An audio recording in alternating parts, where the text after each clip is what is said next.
Mr. Murray? Real good, Kathy. Would you mind cashing my check? I'll be glad to.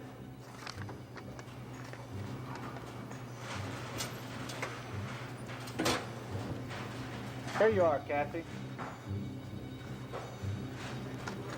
Thank you. You're welcome. Good night.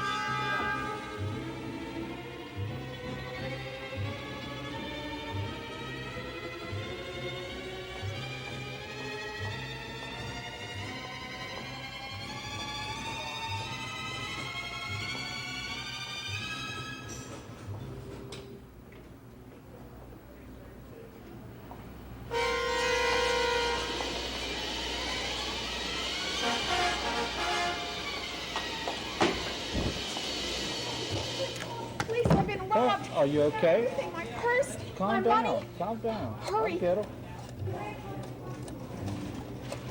Did you get a description of him? About 16. Yes, I'd like to report a Think person they'll action, catch him? please. Great Northern Light Shopping Center. Girls, I'm really sorry to have to tell you this, but there's no money for a raise this year. I know you deserve it. You both worked real hard. I also know you need the raise, but I've been going over my figures here, and actually our volume is up. We've really been seeing more customers, but our shrink is up just so high that we're not making any more money than we did last year. It is hard to believe, and if you would like to look at these figures, you're welcome to. The shrink is just so high, I really don't know what to do. I'm sorry. Thank you, Mr. Murray. Thank you. Boy, did we get robbed. Mr. Murray knows how much prices have gone up in the last year. How does he expect us to buy groceries on last year's salary? We deserve that raise. We should have gotten it.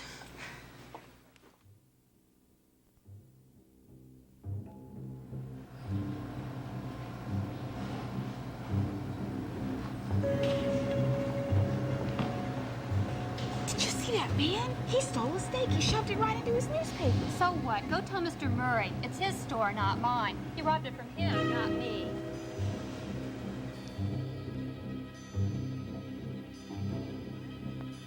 $25, $35, $40, and $1. Thank you for shopping with us. Have a nice day. Thank you. Hi, how are you? I'm fine, thanks.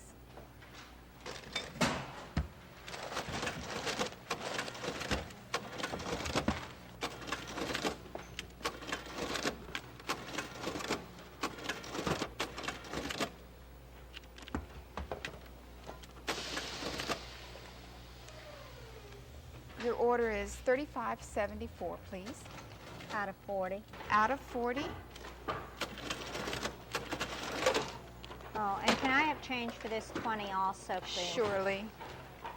Okay. Your Isn't it change. a nice day out today? Yes, it is. Your change is $4.21. Do you ever get to go golfing or a day off, or do they keep you cooped up in here all the time? No, I get Thursdays off. Here you go. Oh, that's great. 1, Too bad 2, you can't come along. I'm 3, going golfing 4, today.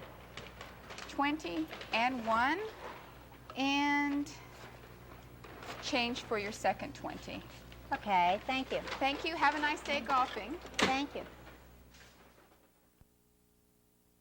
The four incidents you just saw are very closely related to each other. Why? Because they show a cashier, perhaps pretty much like you, being deprived of something she rightfully earned. The first two scenes are obvious. She had her purse and her pay stolen. And she didn't get that raise she worked for and was counting on. But how does a guy stealing a steak and an ordinary housewife buying groceries deprive her of something she earned? Because both of them are shoplifters, and they've cut into her pocket just as surely as the purse snatcher did. Shoplifting and other forms of grocery store theft and fraud have cut into profits so much that some supermarkets must raise their prices and cut their expenses just to stay in business. You pay that high price for groceries just as your customers do. And if a store manager is forced to cut down on his overhead, his expenses, it may well affect your wages, even your job. The cost of shrink, store losses, is estimated at 2 cents or higher for every dollar spent. This is more than your store nets after taxes in profit. For example, if your store netted a low $180,000 2 years ago, and last year it suffered no losses from shrink, then its net would have more than doubled to $380,000. Think what that means in terms of better store equipment, better working surroundings, better wages and benefits. Store losses of 2 cents on the dollar means that for every dollar you spend on food, clothing, and other retail items, 2 cents of your money goes to pay for what the shoplifter and other thieves stole. How much do you pay out of your pocket? If you and your family spend $400 a month for food, clothes, drugs, and all other retail items, then your yearly out-of-pocket losses from store theft is almost $100. How many hours does it take you to earn $100? Those are the hours you work to support that shoplifter, that con artist that plies his trade in your store and others just like it. Store shrink is not the problem of the manager alone. It's everybody's problem. The employees, the customers, the police authorities. Everyone should do something about it. But not everyone is in such an ideal position as you to do that something. Because you are up close and in contact with the people who do steal from your store, you are the one who has the best chance of cutting your store's shrink. Helping to eliminate stealing is not necessarily a hard, unpleasant part of your job. People steal for 3 reasons. 1, they have a desire to steal. 2, they can rationalize their actions. 3, there is an opportunity for them to steal. It's that last, opportunity, that provides you your best chance of preventing store theft. If you remove the opportunity, you prevent the theft. Your store management has already worked to remove opportunity by placing high theft items like cigarettes out in the open, for example. You may know of other measures your store has taken to remove the opportunities for theft. Watch this program on store security carefully. It will show you how, by using your powers of observation and by following certain practices, you can remove the opportunities to steal and reduce store theft. Be observant. Watch what goes on around you. But what do you watch for? How much can you observe in the few seconds it takes for you to greet your customer? As your customer approaches, be sure to look right at her as you greet her. During these moments, you can note her hands. Is she carrying a store item? What else is she carrying? Note her apparel. Is she carrying or wearing a coat on a very hot day? Where is her purse? Note her mannerisms. Does it seem she's trying to distract you from your job? Does she have a baby or child with her? Note the general impression she makes on you. Is something not quite right? Now, how much can you observe about our shoplifting friend? The very first indication that something is not quite right should be this woman's hands and her purse. What is wrong? It's the fact that she has her purse almost out of your sight, but is carrying cash in her hand. Most shoppers put first things first. They know they'll have time to get their money after they've unloaded their carts. Why is this woman different? A little warning bell should go off in your mind. What else does she have in her hands? Is that notebook hers or the store's? What's in that bag? If something bothers you about the customer's appearance, you are probably going to find something not quite right about her groceries as well. The very next thing you should note is the bottom of your customer's cart, even if you have to lean over the counter to do it. Even the most honest customer may forget that bag of potatoes she put under her cart, but you must not. Now you're ready to use your powers of observation on the groceries this lady has put on your counter. There are a few habits which you can practice which will help you see more easily. Pick up all packages which could be used to conceal something else. Look at the whole item, not just the price. Learn to judge weight. For example, a cereal box should feel light. If it feels heavy to you, examine it more closely. The same is true of meat. A 5-pound roast doesn't look or feel like a 10-pound roast. Press your thumb against the meat label. If it moves or slides off, chances are that it has been switched. Know the stock in your store. Not only should you know the differences in various items of produce and cuts of meat, but you should know the general price range of items as they relate to size, variety, and brand. Many bottle tops and jar lids are interchangeable. If your stock boy makes the mistake of pricing these groceries on their tops, you can be sure shoplifters will take advantage of it.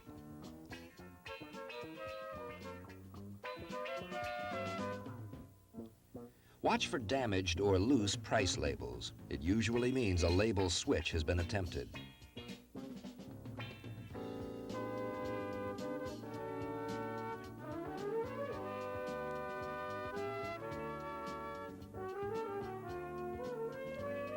Pick up all magazines by their binders and give them a little shake as you ring them up. They can be hiding places for other magazines, flat packets of hosiery, and so on. Open both sides of light bulb boxes. Watch for damaged or slashed packages or wrappers. In fact, any item that looks tampered with should set off that warning bell in your mind.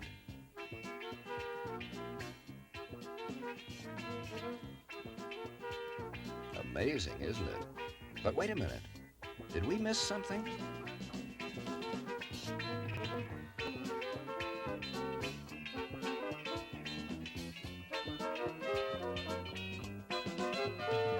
Let's total up the groceries our shoplifting friend got away with. Amazing, isn't it? Your order is $35.76, please. All right, here's 40. Out of 40. Did you believe her? This cashier did.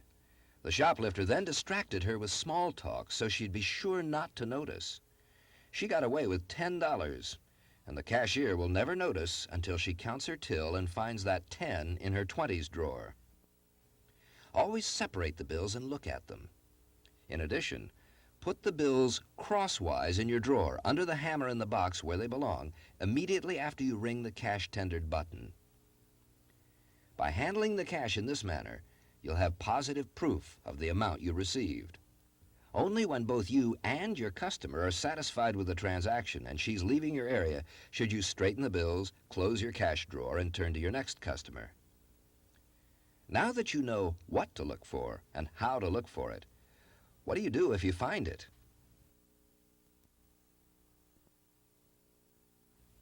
After you greet your customer, the first thing you should ring up is whatever she's holding.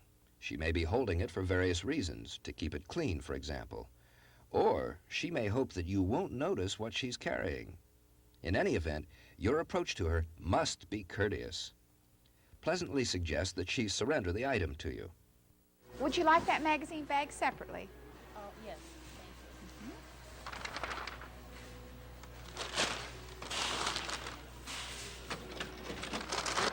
Hi there.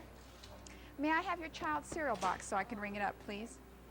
Not only can you now ring up the item, Here but you you've go, treated your sweetheart. honest customer to an extra ounce of courtesy by handling her item in a special manner. Most customers will readily surrender the item to you. However, some may try to argue. May I ring up your notebook, please? This is mine. I'm sorry, but store policy requires me to examine anything that looks like our merchandise. Do you have a receipt for it? I bought it in store with me. I don't have a receipt. Could I look at it? Can I see him? Thank you. Oh, okay, fine. Thank you. Your order is 76 When your cents. customers comply, make your examination brief but thorough. Apologize again for the inconvenience you've caused them. If they resist further, be polite but firm and call your supervisor immediately. You see what's in this bag? I bought it at another store. I'm sorry, ma'am, but store policy requires me to examine all merchandise. That's ridiculous. I'm telling you, I bought it at another store. I'm I don't sorry, need to come ma'am, in but here I and must hassle for this. follow store policy. If you like, I'll call the manager. He can resolve this problem. This is ridiculous. We don't need the manager. I'm I telling you. must examine the merchandise. Thank you. When someone resists, stand your ground. Do not permit them to draw you into an argument. gotten lost.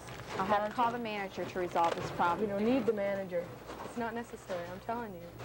I bought this at another store. I didn't steal it from here. Look, I got all this Never, stuff here. never accuse them of concealing anything or of stealing. False accusations can lead to a lawsuit.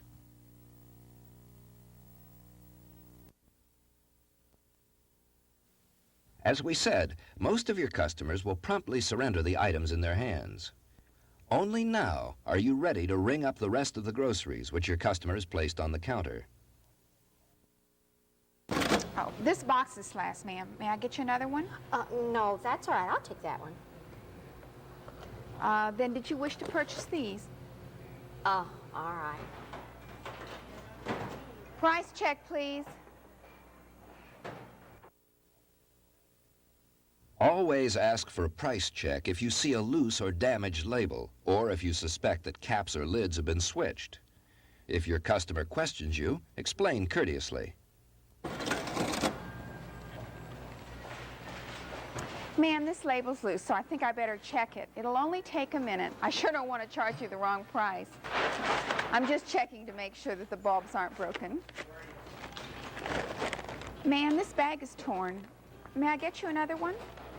Your customers will be pleased with your consideration, but shoplifters will be stopped by your careful attention.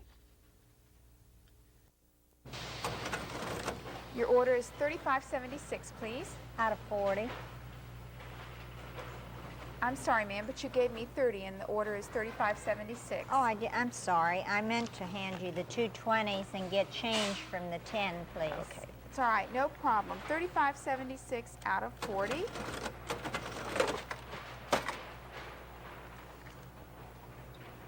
Your change is $4.24.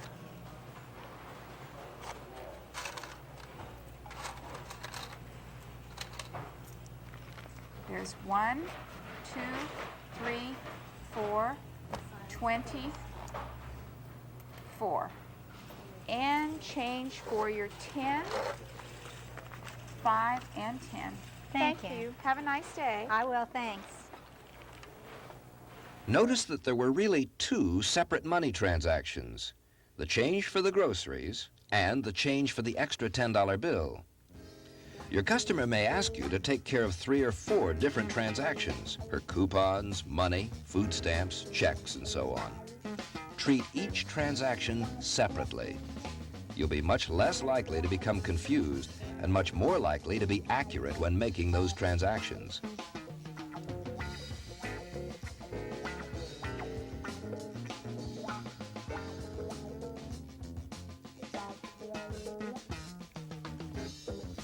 What was the very first thing we observed that made us suspicious about this lady? Unless you actually saw someone conceal merchandise in handbag or pocket, you may not accuse them of stealing. If you accuse someone and demand that they open their purse or pocket, and you are wrong, then both you and your store are subject to a lawsuit. Being pretty sure you saw a theft is not enough. You must be positive. In any case, alert your supervisor of your suspicions. Since most shoplifters are repeaters, make sure all other employees know the description of anyone you suspect of being a shoplifter. Chances are that shoplifter will be back, and you or another employee will then be able to make a more positive determination. But for the time being, you'll just have to guess what she might have in her purse. If you are positive about a shoplifter, absolutely sure you saw him steal something, call your manager immediately. In all cases, your manager should be present to confront the shoplifter. Remember, shoplifters come in all sizes, ages, and varieties, and there are almost as many ways to shoplift as there are people. Most are amateurs. Statistics tell us that most are under 30, with a high percentage of these being juveniles, under 18 years old. Statistics also tell us that the average size store is likely to be shoplifted at least 10 times a day. Be alert and courteous when you're away from your check stand, as well as when you're checking out customers. Hi, can I help you find something? No, thank you. I'm just looking. While stocking, going to and from your break, or carrying out other duties, Continue to greet the people you see and look directly at them. They're not as likely to shoplift if they think they've been noticed. Hi, how are you?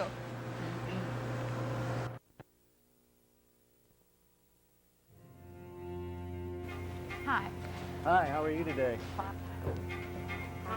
Yes, please. The smallest I have is a 20. Is that okay? That's fine.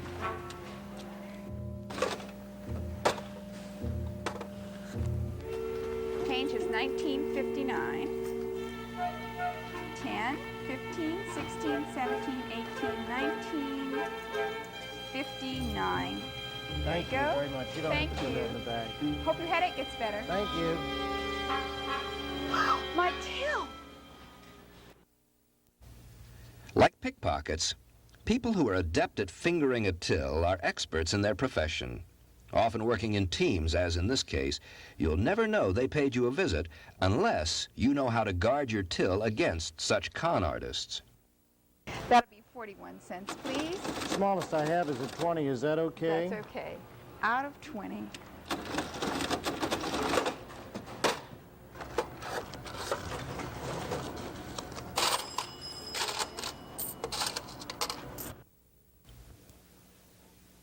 Keep your till open only an inch or two to prevent bills from being exposed. Also, keep your hip against the till like this whenever you have to have your till open. If someone tries to get into your till when your hip is against it, you'll feel the movement. Then, a quick pressure from your hip will close your till against those prying fingers.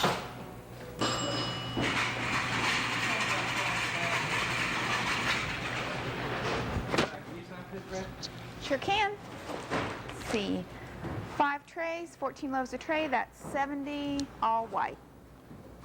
There you go. Thank you. Chances are that you won't be permitted to sign a vendor's sheet. That will be up to your supervisor or manager. But you should watch your vendors very carefully, since it is not uncommon for them to deliver less than they said they did, and less than the store ultimately pays for. This particular vendor actually delivered 5 trays of bread instead of 6, as the cashier thought. Somewhere on his route, he has a store which is not on his schedule of regular stops. He sells that store the bread that your store and others like it paid for, and pockets all the money for himself. No one is the wiser.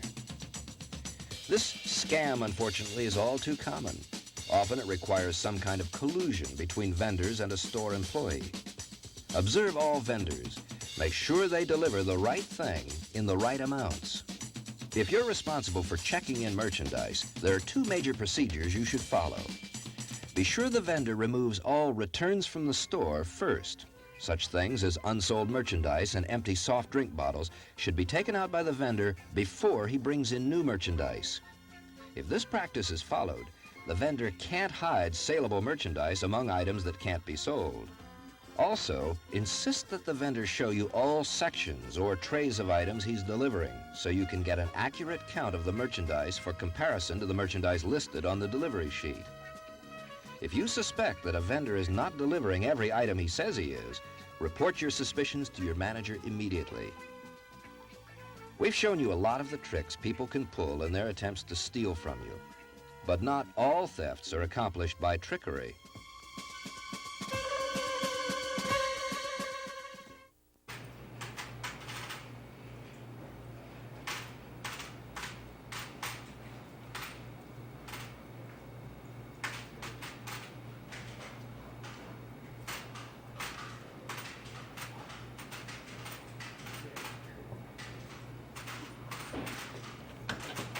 Can I help you? Yeah, I'd like to have a $15 money order, please. Certainly. How would you like that made All up? right, get back. It's no robbery.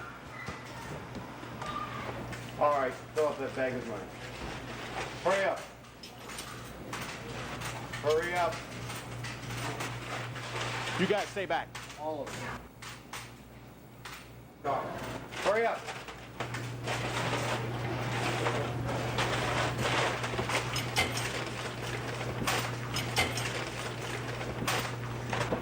Not the change, stupid. Come on.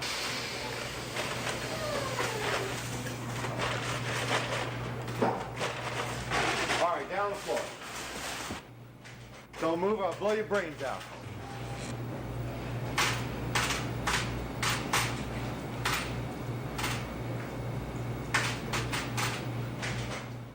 Kathy, you okay? Yes. Oh, no, they got everything.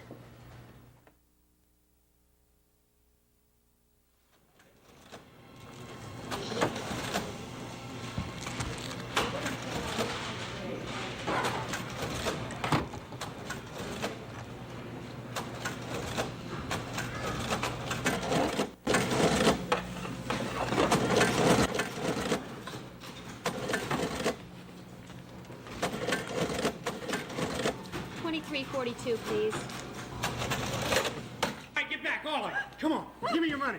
Damn it, lady, shut up or you're gonna die. Come on, put it in there. Hurry up. Come on, lady, get the bills in there. Come on. Come on, lady, hurry up. Come on, lady, I ain't got all day. Come on, I don't want to have to tell you, move. Come on, get the bills in there. Hurry up. Come on, lady. Get the bills in there. Hurry up. Come on, lady. All right, get back, all of you. Damn it, lady, shut up or you're gonna die. Robberies such as these occur much less frequently than our television sets would have us believe. You may never find yourself a participant in a robbery, but you should know what to do just in case it does happen to you. You should know that there are two types of armed robbery: the professional, well-planned, unobtrusively executed type, and the robbery carried out by the nervous amateur who may be on drugs and who is likely to do anything. Both are dangerous. These men will shoot if their demands are not met promptly. They have probably carried out robberies of this type many times. They're cold-blooded and calculating, but will probably not use their guns if they can avoid it. They will not hesitate, though, if they think they have to. A robber such as this man is so nervous and so hyper, he may use his gun at any time for no reason. He's totally unpredictable, and therefore perhaps even more sinister than the professional.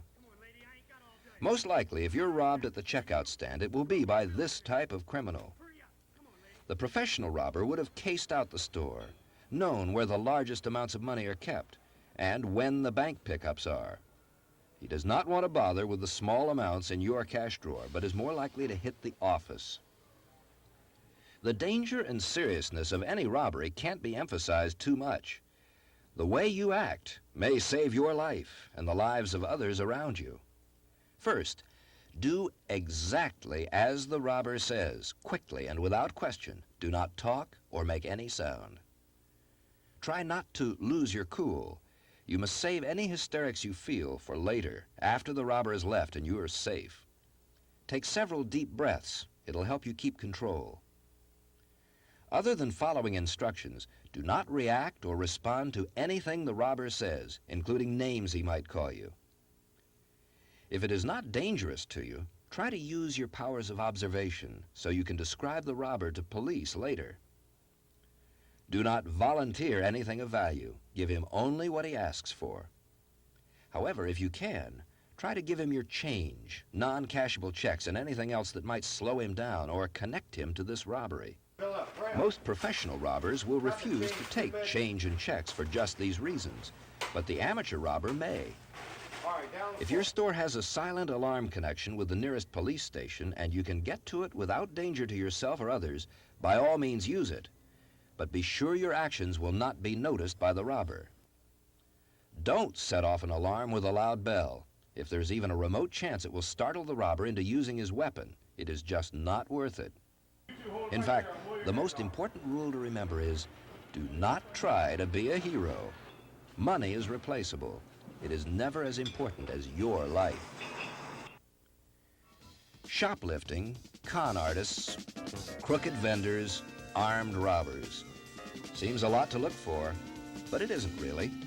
Not if you use your powers of observation, your alertness, your sensitivity to what goes on around you. Be courteous with all your customers, but be watchful too. Don't let yourself become careless. Practice the procedures we've outlined. Good store security will pay off. By the way, we never did show you what that shoplifter had in her purse, did we?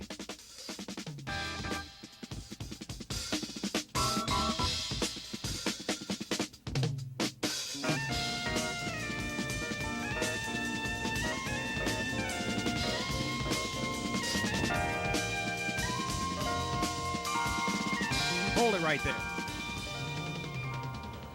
You are under arrest for grand theft, shoplifting. You have the right to remain silent. Any statements you make can be held against you in a court of law. You have the right to legal counsel. If you are financially unable to secure an attorney, one will be provided to you by the court. Counsel may be present during any questioning. Do you understand each of the rights I have outlined?